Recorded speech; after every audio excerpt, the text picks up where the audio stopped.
आज हम लोग पढ़ेंगे क्लास 12th केमिस्ट्री में चैप्टर 2 सॉल्यूशन, जिसे हिंदी में विलयन कहते हैं।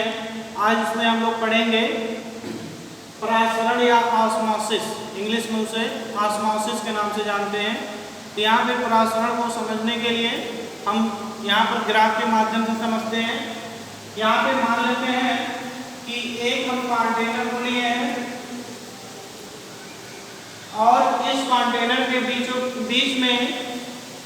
में एक अर्धपारगम झिल्ली, जहां पर क्या लिए हैं, एक अर्धपारगम झिल्ली, इसको हम इंग्लिश में कहते हैं सेमी परमिएबल मेम्ब्रेन, इसे हिंदी में कहते हैं अर्धपारगम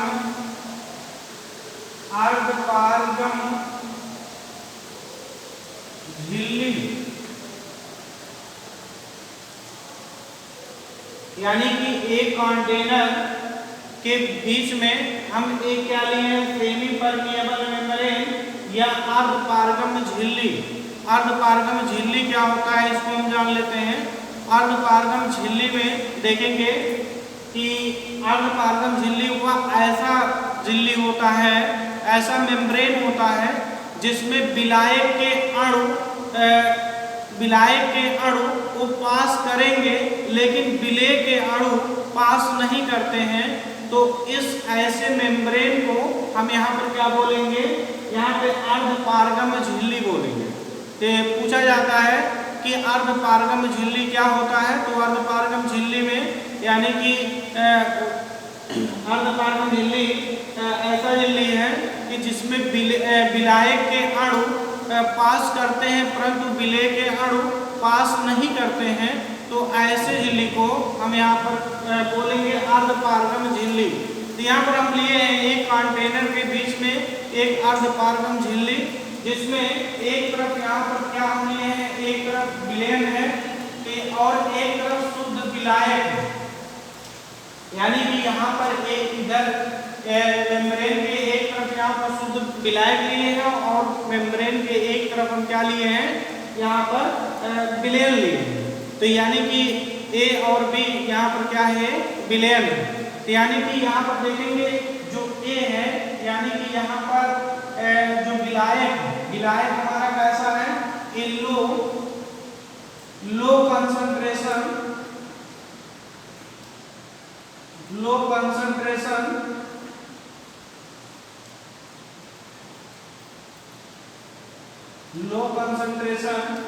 और यहाँ पर देखेंगे ये हमारा क्या है, हाई कंसंट्रेशन।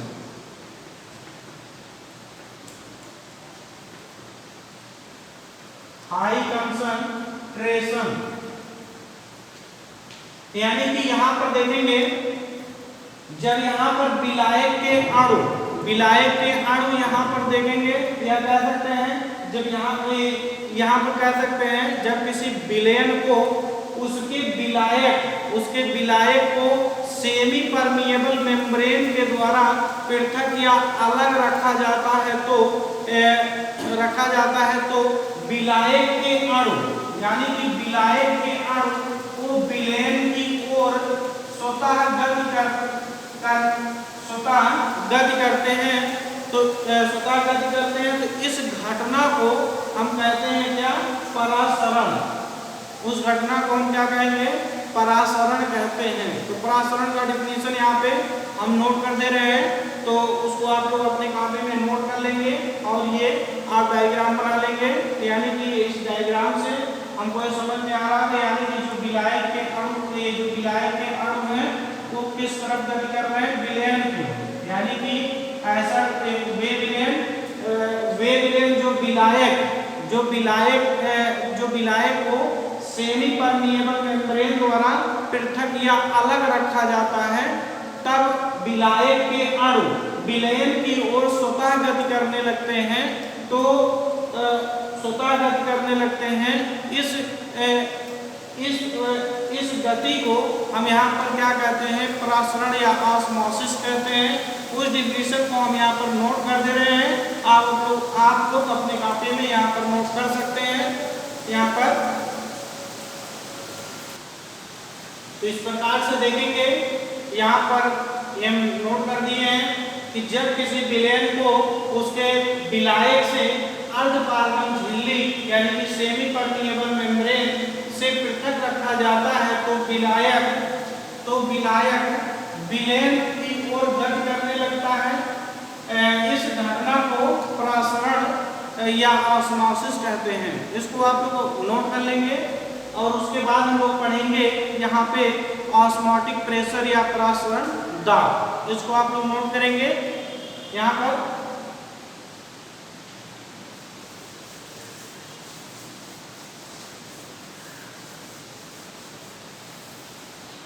इसके आगे हम लोग पढ़ेंगे प्रसरण दाब।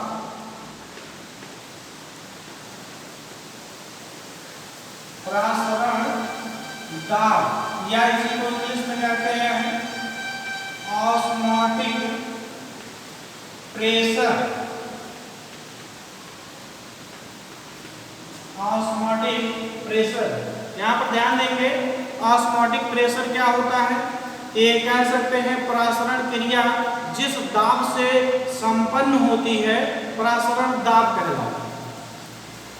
प्रसरण क्रिया जिस दाब से संपन्न होती है प्रसरण दाब कहलाता है। या उसी को कह सकते हैं कि यहाँ पर देखेंगे प्रसरण दाब यानी कि यह बीच में सेमी परमिएबल मेम्ब्रेन बनाए थे। ये हमारे क्या है?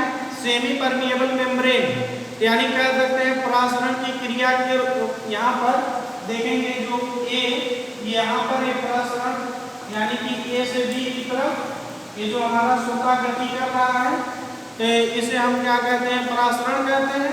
यानी कि प्रसरण क्रिया को रोकने के लिए क्रिया के विपरीत यानी कि यहाँ पर एक प्रसरण इस तरफ हो रहा है और इसके विपरीत यानी कि इधर से इधर की तरफ यानी कि इसके विपरीत जो क्रिया यहाँ ये जो इसके विपरीत या जो यहाँ पर लग रहा है क्रिया के विपरीत लगाए गए आवश्यक दाब जो यहाँ पर उत्पन्न हो रहा है या पर उसे हम क्या कहेंगे? प्रसरण दाब कहते हैं। यानी कि इसको हम एक लाइन में अगर बोले तो क्या कहेंगे? प्रसरण की क्रिया रोकने के लिए क्रिया के विपरीत दिशा में लगाए गए आवश्यक दाब को प्रसरण दाब कहते हैं। यानी कि अगर से प्रसरण इधर हो रहा है तो उसके विपरीत दिशा में लगाए गए दाब को ही क्या कहेंगे? प्रसरण दाब कहेंगे। उसी को हम यहाँ पे डिफिनीशन नोट कर दे रहे हैं, उसको आप लोग यहाँ पर नोट कर लेंगे।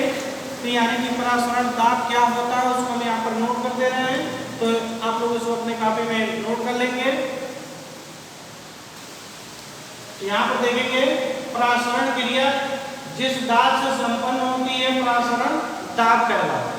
प्रसरण की क्रिया रोकने के लिए क्रिया के विपरीत दिशा में लगाए गए आवश्यक दाब प्रसरण दाब कहलाता है। कहने का मतलब जो यहाँ पे मार्केटर में रखा गया था यानी कि यहाँ पर सेमी परमिएबल मेम्ब्रेन के द्वारा जो यहाँ पर विलायक से विलयन की तरफ यहाँ पर ये गति उसके अणु जो है विलायक के अणु विलयन की ओर गति कर रहे थे।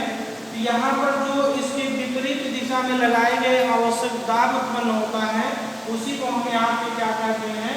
प्रसरण दाब या ऑस्मोटिक प्रेशर के नाम से जानते हैं। तो इसे नोट करेंगे तो यहाँ पर देखेंगे इसके विपरीत दिशा में जो यहाँ पर दाब उत्पन्न हो रहा है उसी को हम यहाँ पर क्या बोलेंगे? प्रसरण दाब कहेंगे। इसको हम लोग नोट करेंगे कॉपी में। बाकी इसके बाद हम लोग पढ़ेंगे विसरण डिफ्यूजन, इसको नोट करेंगे।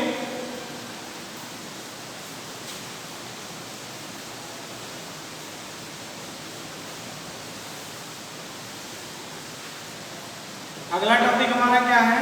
विसरण।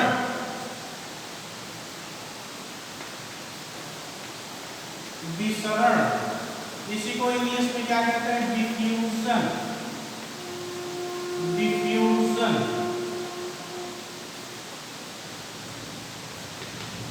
इसी को इंग्लिश में क्या कहेंगे? डिफ्यूजन। तो यानी कि विसरण क्या होता है इसको समझते हैं। यहाँ पे विसरण देखेंगे यहाँ पर एक एग्जांपल से समझते हैं। मान लेते हैं किसी कंटेनर में कोई लिक्विड भरा हो, किसी कंटेनर में कोई लिक्विड यहाँ पर भरा हुआ हो। उस लिक्विड में यदि हम एक रंग का टुकड़ा अगर उसमें डाल दें, कोई भी रंग का टुकड़ा यहाँ पर इसमें उसका छोटा सा एक टुकड़ा करके उस लिक्विड में वाटर में यदि डाल देते हैं तो कुछ समय पश्चात देखते हैं कि ये क्या है कि धीरे धीरे इस विलयन में उस विलय का जो अणु है, देखेंगे उस पूरे विलयन में क्या हो जाएगा, फैल जाएगा। तो इसी यानी कि यहाँ पर जो विलयन में पूरा इस विलय के अणु फैल रहा है, इसी को क्या कहते हैं, विसरण कहते हैं। यानी कि और जैसे मान सकते हैं, जैसे अगर हम एक कमरे में अगरबत्ती को जलाते हैं तो अगरबत्ती जलाने के बाद देखेंगे कुछ समय बाद पूरे रूम में उसका स्मोक जो है पूरा फैल जाता है। तो यानी कि धीरे धीरे उस रूम में जो फैल रहा है तो पूरा फैलने की प्रक्रिया जो होगी, यानी कि यहाँ पर जो रूम में पूरा फैल रहा है उसी को हम क्या कहते हैं, विसरण। तो विसरण का मतलब ये है उसका फैलना, यानी कि कहाँ तक पूरा जितना उसका एरिया रहेगा वो पूरा ये जो फैलने की प्रक्रिया है उसी को हम यहाँ पे क्या बोलेंगे, विसरण बोलेंगे। उसी को हम यहाँ पर अगर से बोले तो क्या कह सकते हैं, किसी विलय यानी कि विलय हमारा क्या है, यहाँ पे अगर से बात करें रंग का टुकड़ा है और रूम में क्या बोले, विलय हमारा क्या है, अगरबत्ती का स्मोक।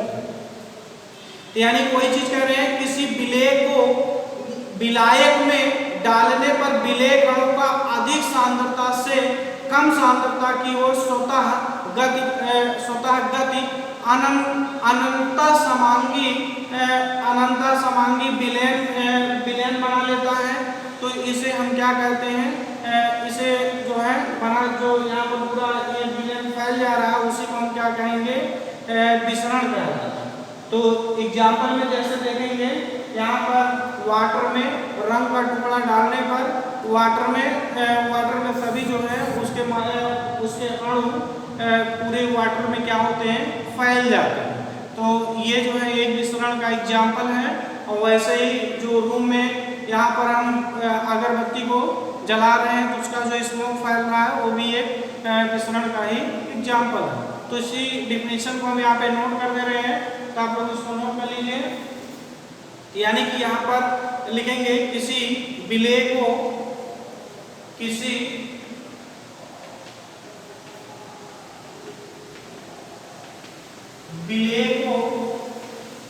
यहाँ पर ध्यान देंगे, किसी विलय को विलायक में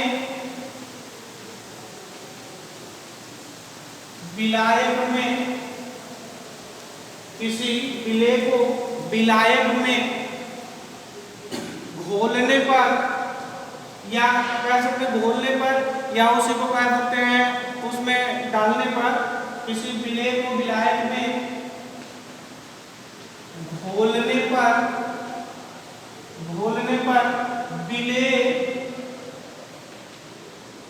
विलय यहाँ पर देखेंगे विलय कणों का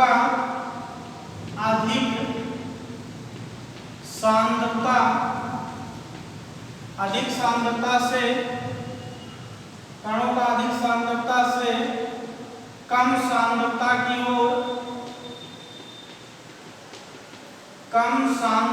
की ओर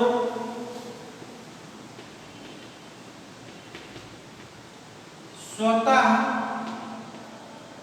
अनंता समांगी मिश्रण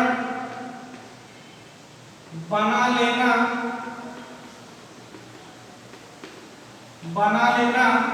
विसरण कहलाता है। जैसे एग्जाम्पल में हम उसको मान लेते हैं, जैसे यहाँ पर द्रव में द्रव में रंग का टुकड़ा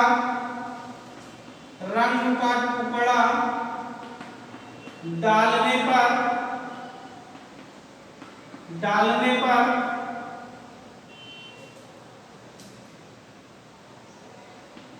रंग का पूरे द्रव में फैल जाना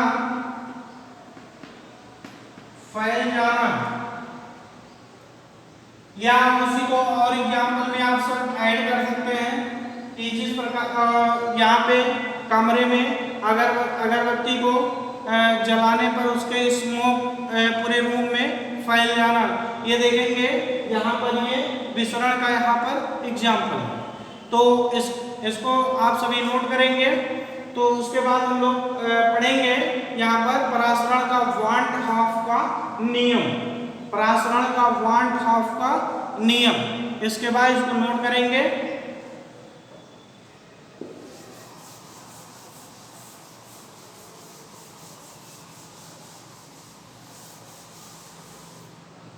परासरण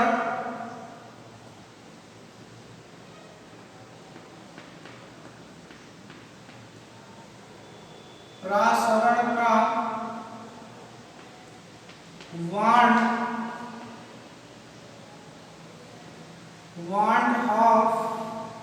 नियम। यहां पर देखेंगे परासरण का 1/2 का नियम,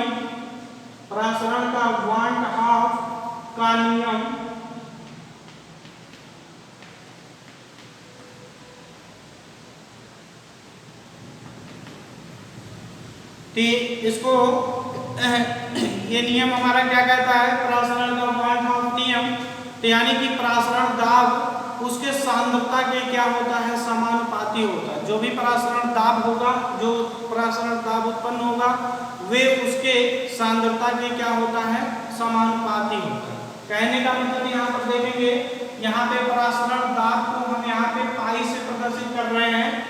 यहाँ पे परासरण दाब को हम यहाँ पे पहले वहां पर एक लाइन यहाँ पर लिख देते हैं, यानी कि परासरण दाब उसके सांद्रता के समानुपाती होता है।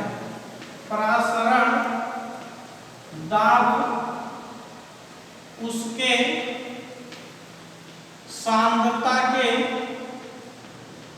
समानुपाती या डायरेक्टली प्रोपोर्शनल होता है। यानी कि यहाँ पर जिसे हम परासरण दाब को यहाँ लिख दे रहे हैं, परासरण, चलिए यहीं पे अभी आगे लिख देते हैं। यानी कि परासरण दाब उसके सांद्रता, परासरण दाब को हम यहाँ पे पाई से प्रदर्शित कर रहे हैं और उसके सांद्रता को हम यहाँ पे सी से प्रदर्शित कर रहे हैं। अर्थात यहाँ पे ये पाई डायरेक्टली प्रोपोर्शनल टू किसके हो जाएगा, सी। जहाँ पे पाई हमारा क्या है, ये परासरण दाब है और सी क्या है, उसका सांद्रता है। तो यानी कि यहाँ पर कह सकते हैं कि अगर ये डायरेक्टली प्रोपोर्शनल का निशान हटाते हैं, इक्वल टू अगर से लाते हैं तो एक कांस्टेंट आ जाता है। यानी कि यहाँ पर पाई अर्थात परासरण दाब बराबर क्या हो जाएगा, सी इंटू आर टी। जहाँ पर आर टी क्या है, आर टी देखेंगे यहाँ पर ये गैस स्थिरांक है। आर टी देखेंगे, आर टी क्या है यहाँ पर, यहाँ पर एक स्थिरांक है। यानी कि यहाँ पर सांद्रता, पीछे सांद्रता जब पढ़ाया जा रहा था तो सांद्रता में बताया गया था, सांद्रता यानी कि कह सकते हैं सांद्रता C इक्वल टू, वहाँ पर एक फार्मूला बताया गया था। यानी कि फार्मूले में क्या बताया गया था, यानी कि WB इंटू 1000 अपान क्या हो जाएगा यहाँ पर, ये पीछे जो फार्मूले बताए गए थे, यानी कि WB into 1000 into MB into क्या हो जाएगा यहाँ पर V, इन किस में हो जाएगा, ml में। ये सांद्रता पढ़ाते समय वहाँ पर पीछे उसका बताया गया था, जो सांद्रता की इकाई जो बताई जा रही थी, तो उसमें ये चीज जिक्र किया गया है। यानी कि यहाँ पर इसको हम इक्वेशन मान लेते हैं, इक्वेशन नंबर फर्स्ट। यानी कि इसकी वैल्यू इक्वेशन नंबर 1 में रखने पर, यानी कि यहाँ पर C C का मान यानी कि सांद्रता का मान समीकरण 1 में रखने पर रखते हैं तो क्या मिलेगा यहाँ पर पाई अर्थात परासरण दाब इक्वल टू यहाँ पर C की जगह पर हम क्या लिख सकते हैं, यहाँ पर C के जगह पर यहाँ पे हम इतनी भी पूरे चीजों को यहाँ पर हम ऐड कर सकते हैं, यानी कि यहाँ पर क्या कर सकते हैं, ऐड कर सकते हैं, यानी कि C की जगह पे यानी कि WB इंटू क्या हो जाएगा 1000 और अपान ही क्या हो जाएगा MB इंटू V इन ml और इंटू क्या हो जाएगा R इंटू T, यही होगा यहाँ पे R इंटू T। तो इसको हम यहाँ पर ऐड कर सकते हैं। तो यहाँ पर जहाँ पे हम पाई का जिक्र कर चुके हैं, जहाँ पे लिख देते हैं जहाँ पाई इक्वल टू क्या है, यहाँ पे परासरण दाब है, परासरण ये दाब है, और जबकि यहाँ पर ये देखेंगे C हमारा ये R क्या है, ये यहाँ पर R जो यहाँ पर R आया है, R देखेंगे गैस स्थिरांक,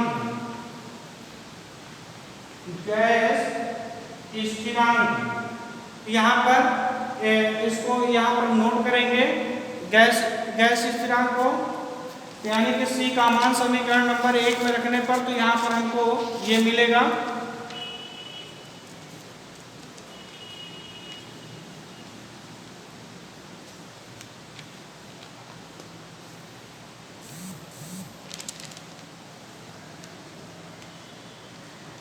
तो आगे जो है ये आगे देखेंगे यहाँ पर R बराबर यहाँ पर क्या है, गैस स्थिरांक है। तो आगे यहाँ पर परासरण दाब के आधार पर बात किया जाए, परासरण दाब के आधार पर इसको 3 भागों में बांटा गया है। परासरण दाब के आधार पर यहाँ पर इसको परासरण इसको जो है इस विलेन को देखेंगे 3 प्रकार में बांटा गया है। एक देखेंगे हाइपोटोनिक सॉल्यूशन, दूसरा जो है हाइपरटोनिक सॉल्यूशन और तीसरा जो है आइसोटोनिक सॉल्यूशन। तो यानी कि यहाँ पर 3 टाइप में बांटा गया है। तो यहाँ पर लिख देते हैं फर्स्ट टाइप का क्या है, फर्स्ट टाइप का देखेंगे हाइपोटोनिक सॉल्यूशन, हाइपोटोनिक सॉल्यूशन, इसे हिंदी में कहेंगे यहाँ पर हाइपोटोनिक सॉल्यूशन तो अल्प पराशरी विलयन, अल्प पराशरी विलयन। और सेकंड देखेंगे, एक तो यहाँ पर हाइपोटोनिक सॉल्यूशन हो गया, दूसरा देखेंगे हाइपरटोनिक सॉल्यूशन, हाइपरटोनिक सॉल्यूशन। यहाँ पर ये चीज ध्यान देना है, यहाँ पर एक परासरण दाब के आधार पर हम बात कर रहे हैं। परासरण दाब के आधार पर ये 3 कैटेगरी में बांटा गया है। उच्च पराशरी विलयन से हिंदी में कहते हैं उच्च पराशरी विलयन कहते हैं। और तीसरा देखेंगे, तीसरा जो यहाँ पर ये बहुत पूछा जाता है isotonic solution, isotonic solution. Isotonic solution को हिंदी में कहते हैं समपराशरी विलयन, समपराशरी विलयन। ये 3 टाइप में बांटा गया है, यानी कि यहाँ पे परासरण दाब के आधार पर यहाँ पर हम ऊपर लिख दे रहे हैं परासरण दाब के आधार पर, परासरण दाब के आधार पर इसको 3 भागों में बांटा गया है। हाइपोटोनिक सॉल्यूशन, दूसरा हाइपरटोनिक सॉल्यूशन, तीसरा जो आइसोटोनिक सॉल्यूशन। तो यानी कि यहाँ पर देखेंगे ये हाइपोटोनिक सॉल्यूशन क्या होता है, हाइपोटोनिक सॉल्यूशन यहाँ पर इधर मिटा देते हैं।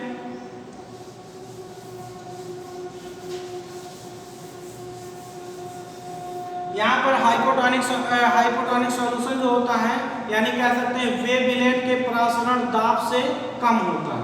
वे विलयन के, यहाँ पर हम नोट कर दे रहे हैं, वे विलयन के परासरण दाब से कम होते हैं, कम होते हैं। ये नंबर 1 है। और यहाँ पर देखेंगे ये हाइपरटॉनिक सॉल्यूशन। हाइपरटॉनिक सॉल्यूशन क्या होता है? वे विलयन जिसका परासरण दाब दिए गए विलयन के परासरण दाब से अधिक होता है। इसमें क्या है? कम होता है। यानी कि सेकंड में हम क्या कह सकते हैं यहाँ पर हाइपरटॉनिक सॉल्यूशन में? इसमें हम लोग कह सकते हैं वे विलयन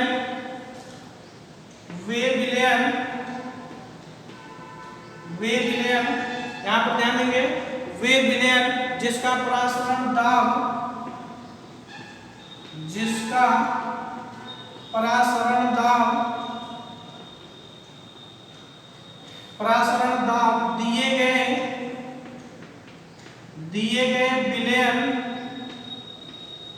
दिए गए विलयन से यहाँ पर कम का, यहाँ पर क्या हो जाएगा? अधिक होता है, अधिक होता है। यहाँ पर ध्यान देंगे, ये जो हम लिखे हैं हाइपरटॉनिक सॉल्यूशन उच्च परासरी विलयन, नाम से स्पष्ट हो रहा है। उच्च मतलब क्या हो गया यहाँ पर? ज्यादा। यानी कि यहाँ पर वे विलयन जिसका परासरण दाब दिए गए विलयन से क्या होता है? अधिक होता है। दिए गए विलयन के, यहाँ पर के परासरण दाब से अधिक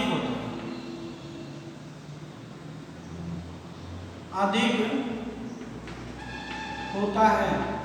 यहाँ पर ये क्या हो जाएगा? दिए गए विलयन के परासरण दाब से अधिक होता है, तो उसे हम क्या कहेंगे? उच्च परासरी विलयन कहते हैं। और एक जो मोस्ट इंपॉर्टेंट है यहाँ पर, ये है हमारा आइसोटोनिक सॉल्यूशन, समपरासरी विलयन। समपरासरी विलयन यानी कह सकते हैं वे विलयन जिसका परासरण दाब दिए गए विलयन के परासरण दाब के बराबर या समान होता है। यानी कि इसमें क्या था? इसमें कम था, इसमें क्या था? अधिक था। और समपरासरी में यानी कि दोनों जो है समान, दोनों एक जैसे हैं। यानी कि यहाँ पर हम तीसरी टाइप का डिफिनेशन यहाँ पर लिख दे रहे हैं। थर्ड टाइप का यहाँ पर लिख दे रहे हैं, यानी कि वे विलयन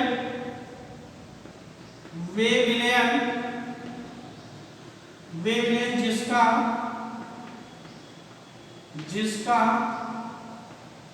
परासरण दाब दिए गए विलयन के परासरण दाब के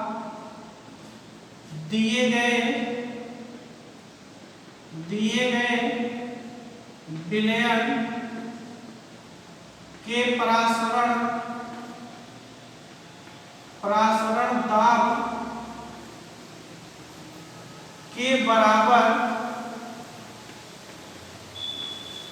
या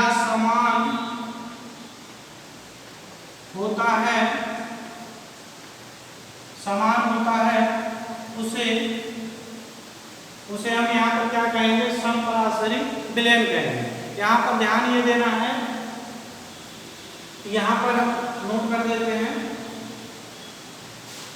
यानी कि समपरासरी विलयन समान होता है, यानी कह सकते हैं, यानी कि ये इसको नोट कर देते हैं, यानी कि पाई इक्वल टू, हम पीछे नोट किए थे, यहाँ पर क्या आया था? WB, यानी कि WB into R into T into क्या था? 1। ये ऊपर हम लिखते हैं परासरण दाब इक्वल टू इतना होता है, यानी कि यहाँ पर क्या हो जाएगा? MB इंटू क्या हो जाएगा? B इन ml।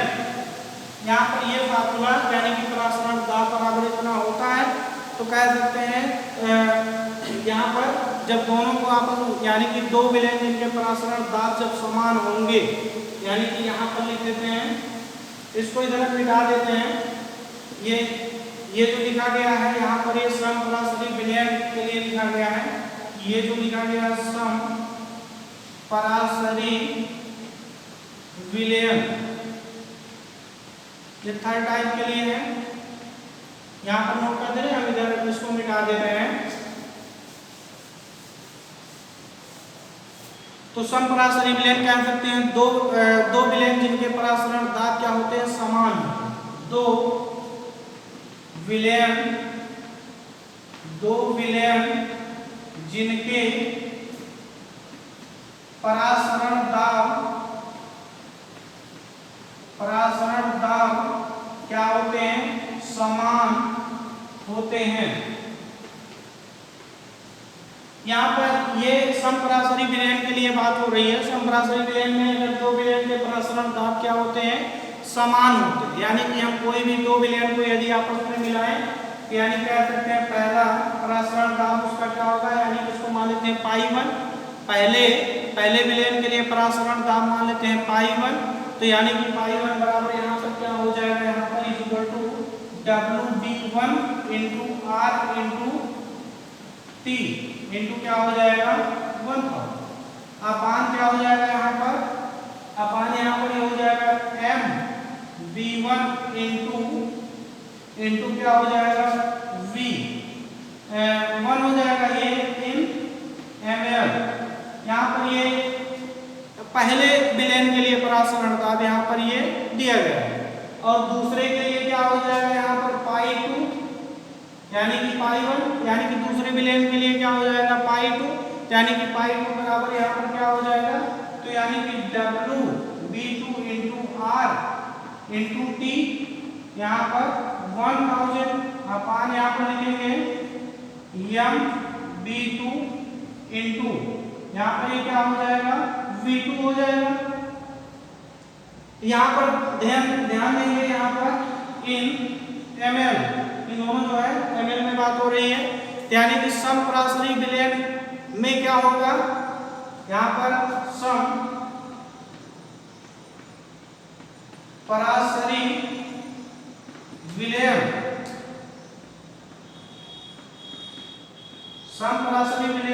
के लिए जब दोनों का ये आपस में दोनों क्या है, समान है। जब दोनों आपस में यहाँ पर समान होगा, दो विलयन के जिनके परासरण दाब क्या होते हैं, समान, अर्थात ये पाई 1 इक्वल टू क्या हो जाएगा पाई 2 हो जाएगा। तो यहाँ पर ये हो जाएगा पाई 1 इक्वल टू क्या हो जाएगा पाई 2। यहाँ पर पाई 1 यहाँ पर ये लिखेंगे तो ये क्या हो जाएगा, कह सकते हैं इधर हम इसको मिटा देते हैं, यहाँ पर नोट कर देते हैं, नीचे जगह नहीं है।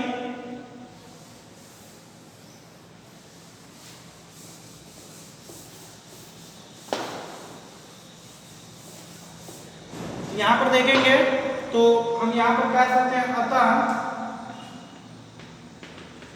अतः पाई 1 की वैल्यू कितना है यहाँ पर लिख देते हैं, यानी कि WB1 into R into T into क्या हो जाएगा 1000 अपान ये हो जाएगा MB1 इंटू V1।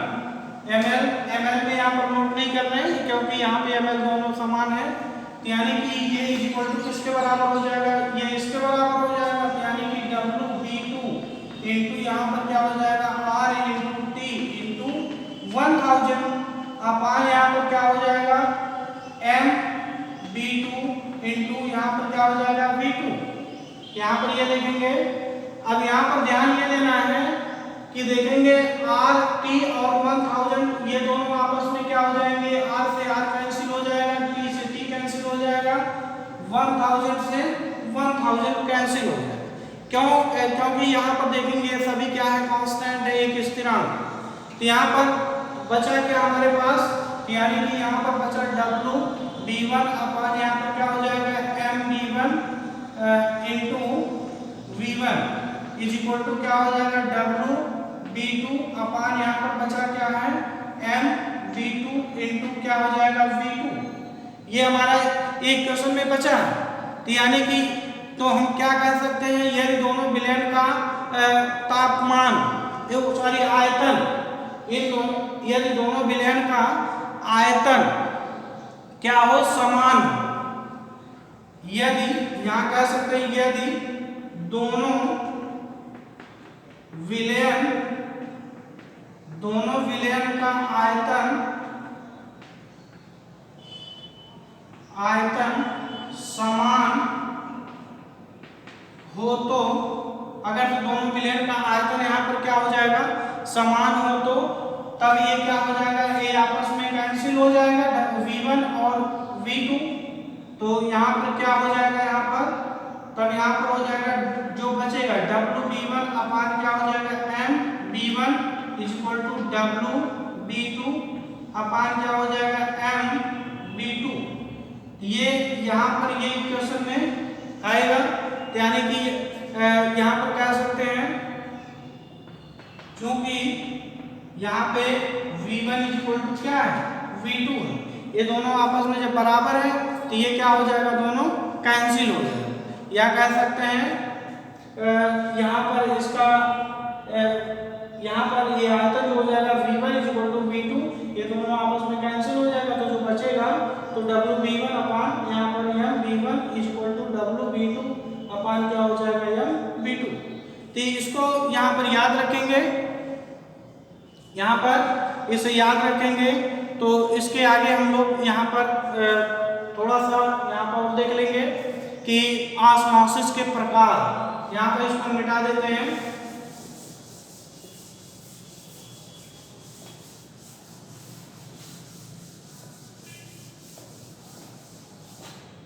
ऑस्मोसिस के प्रकार,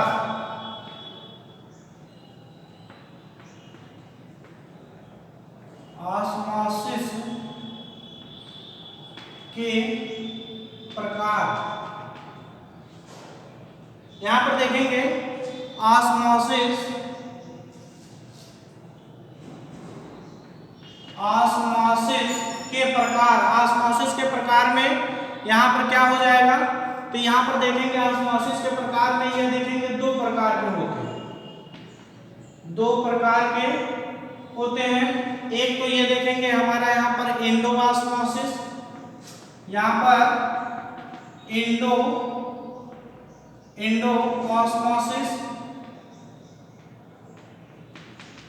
ऑस्मोसिस, और दूसरा क्या होता है यहाँ पर एंडो ऑस्मोसिस, और दूसरा देखेंगे एक्सो ऑस्मोसिस होता है। एक्सो ऑस्मोसिस यानी कि एंडो ऑस्मोसिस को हिंदी में क्या कहते हैं, अंतःपरासरण। यहाँ क्या बोलेंगे, अंतःपरासरण, और इसे क्या बोलेंगे एक्सो ऑस्मोसिस को बाह्य परासरण बोलेंगे, बाह्य परासरण।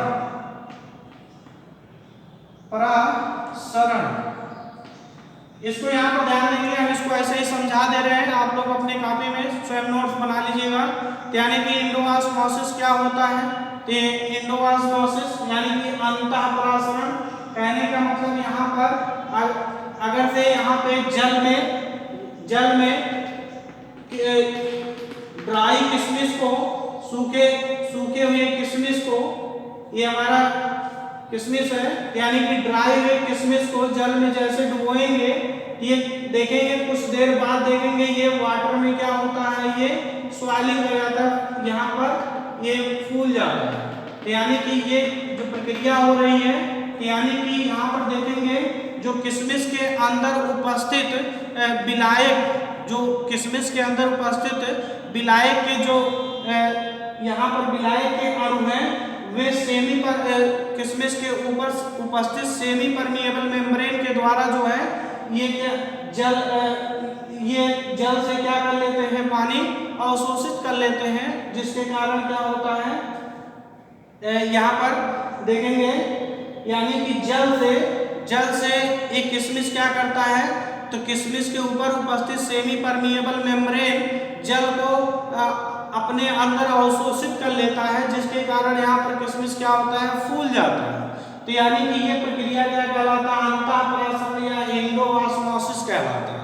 तो एक बार फिर से सुनेंगे, यानी कि यहाँ पर देखेंगे कि सूखे हुए किशमिश को पानी में अगर डिजॉल्व करते, पानी में कुछ समय के लिए रख देते हैं, तो पानी हमारा क्या कर, पानी तो पानी देखेंगे यहाँ पर ये किशमिश के ऊपर उपस्थित यहाँ पर सेमी परमिएबल मेम्ब्रेन द्वारा ये पानी को अपने अंदर क्या कर लेता है, एब्जॉर्ब कर लेता है, जिसके कारण किशमिश क्या होता है, फूल जाता है। फूलने के कारण ही ये जो देखेंगे इसमें जो बन रहा है ये फूल जा रहा है, तो ये प्रक्रिया क्या कहलाता है, अंतःपरासरण कहलाता है। उसी का जस्ट अपोजिट देखेंगे, यानी कि यहाँ पर ये चीनी, यहाँ पे चीनी से बना हुआ शरबत लेते हैं। चीनी से बने हुए शरबत में यदि हम किशमिश को यहाँ पर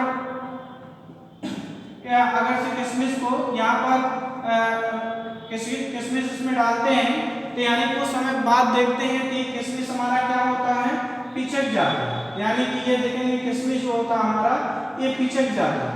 यानी कि ये इसका क्या कारण है, इसका कारण देखेंगे यहाँ पर किशमिश के अंदर उपस्थित जो विलायक है वो यहाँ पर से देखेंगे किशमिश के ऊपर उपस्थित सेमी परमिएबल मेम्ब्रेन के द्वारा ये जल में जाकर के मिल जाता है। कहने का मतलब उसके अंदर जो उपस्थित यहाँ पर विलायक है वो जल में मिलने के बाद ये किशमिश देखेंगे आपस में क्या होता है, किशमिश देखेंगे बाद में सूख जाता है। इस प्रोसेस को क्या बोलते हैं, एक्सोऑस्मोसिस या बाह्य परासरण कहते हैं। तो यानी कि अंतःपरासरण और बाह्य परासरण। अंतःपरासरण क्या होता है, ये यहाँ पर देखेंगे जल को किशमिश अपने अंदर एब्जॉर्ब करता है, जबकि इसमें देखेंगे एक्सोऑस्मोसिस में ये क्या होता है कि किशमिश के अंदर उपस्थित जो विलायक है वो जल में मिल जाता है। किसके थ्रू, सेमी परमिएबल मेम्ब्रेन के थ्रू। तो इस प्रोसेस को क्या बोलते हैं, यहाँ पर बाह्य परासरण बोलते हैं। तो इसके बाद जो है हम यहाँ पर इसको नोट कर लेंगे, क्योंकि और लिखेंगे तो वीडियो बड़ा हो जाएगा। तो यहाँ पर इसको आप लोग नोट कर लेंगे। तो आज के लिए बस इतना ही, धन्यवाद।